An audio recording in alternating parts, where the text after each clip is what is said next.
G'day. Haas team principal Guenther Steiner is a certified F1 star thanks largely to Drive to Survive. His colourful language and honest thoughts have seen him gather a huge following on social media and also at the track. Allow me to share my thoughts and observations on this rather unique and larger-than-life F1 personality in 8 seconds' time.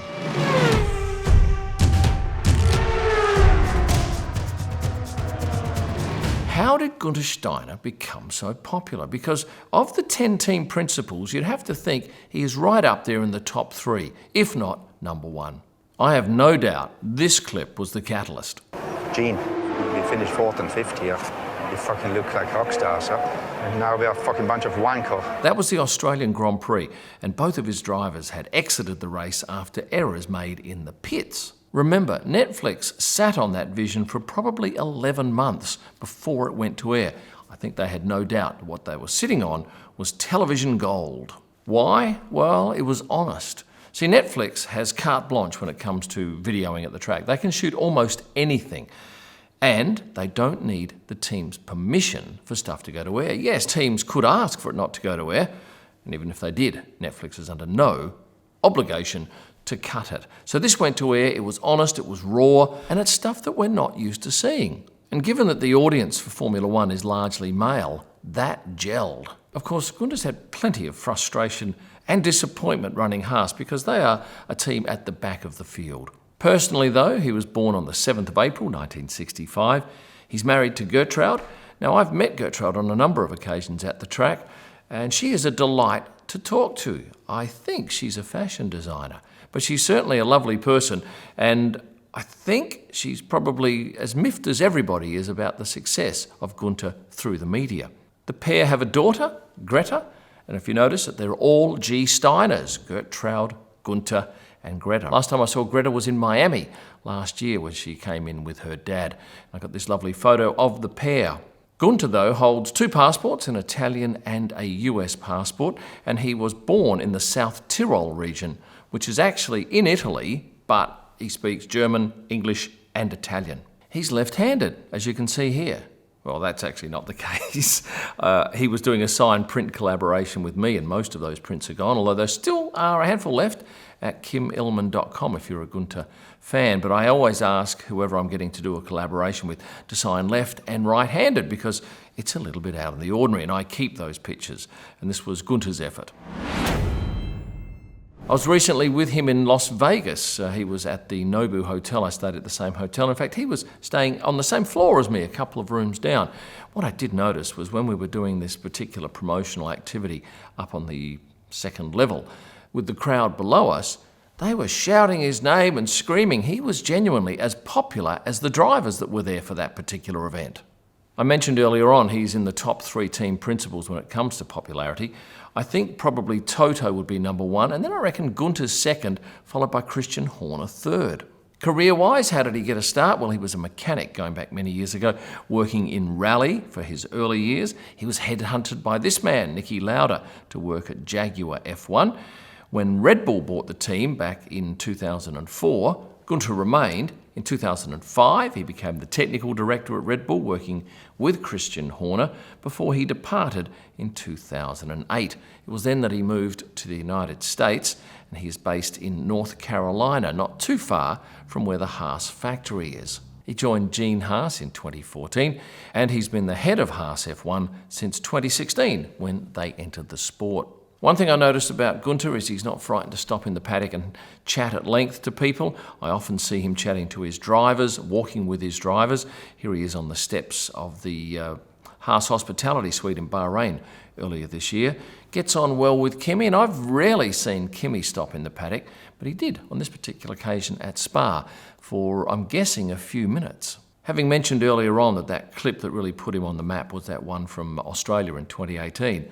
This is the other clip that gelled with the public. He does not fox smash my door. Tell him that. In that instance, he was wearing a radio microphone, and maybe he didn't even realise he still had it on and the fact that they were still recording. But it's gold for television, and that series has really brought him immense popularity. I photograph him often, and I like the character that he has in his face, his furrowed brow, and recently I asked him to do a portrait at, where was it? Saudi Arabia. I got this particular lens, which is rather interesting. And he said, yeah, sure. And he stood out in the paddock for 20 seconds while I shot him. And I find him to be very open with the media. Pretty much anybody who wants an interview gets one. Here's the first picture I took of him back in 2017, and this is my most recent. One of the most memorable photos I have of him is this one back in 2021 at Silverstone. He was coming from the car park into the track, and he saw me shooting low, and he actually bent down and put his face right in my camera, which I thought was great. In fact, I asked him to do a version of that again when I decided to do that sign print collaboration. I thought, that's the picture I want again. But in the end, I went with this particular picture. Did you know he's releasing a book this year? A play on words with regards to Drive to Survive. It'll be out mid-year, I believe. And my aim is to get a copy of that book and for one of my YouTube videos, sit in a leather chair in front of a fire and read passages from it to you. He heads up the only US-based team, and you'd think that would get him a huge following in the US. And I think that's very much the case. Of course, Doralton is a US-based company that owns Williams, and McLaren has a strong US support base because of the fact that they have an IndyCar team. But certainly being the only US-based team has meant that the company has developed quite a following in that country, and as the sport continues to grow, you'd think a lot more people will come on board and get behind Haas. Back to Guenther and the media, he pretty much does anything asked of him, although he did have an issue last year with Sky Germany. Because Mick Schumacher had a contract with Sky Germany, that TV network were less than kind in some of their comments about Haas. And in the end, I think it got the better of Guenther, and he just said for a while, no interviews for Sky Germany. Did you see him in the Aldi campaign? Yeah, he'll pretty much do anything for his team, and if that involves posing with a boat for an Aldi catalogue, he's up for it. But I can only say that I've only ever found him to be enthusiastic, engaging, and passionate about both the sport and his team. Is he a great team principal? Some would say yes, others would say no, but I guess you're going to get that in any business. Certainly the team would like to have more success, but their budget is so much smaller than most of the other teams. And in Formula One, that is a real drawback. So what's Guenther's future? Well, I think he's got plenty more years left in him at Haas. I think Haas love the fact that he's so popular, and that helps in gaining sponsors too. His spark, his personality, the fact that he speaks his mind and opens up to pretty much everyone in the media stands him in very good stead for a long future in Formula One. I love him, and clearly so too do many others. If you've enjoyed this video, please hit the like button, subscribe if you haven't done so, become a member. For some extras, you'll find all of my digital images at prostarpics.com for a wide range of merchandise, F1 photo books, wall art, and signed prints by Guenther Steiner and others.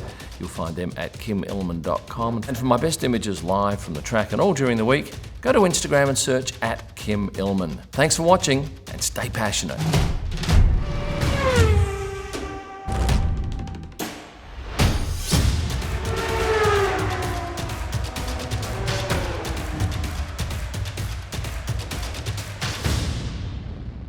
Spark, his demeanour.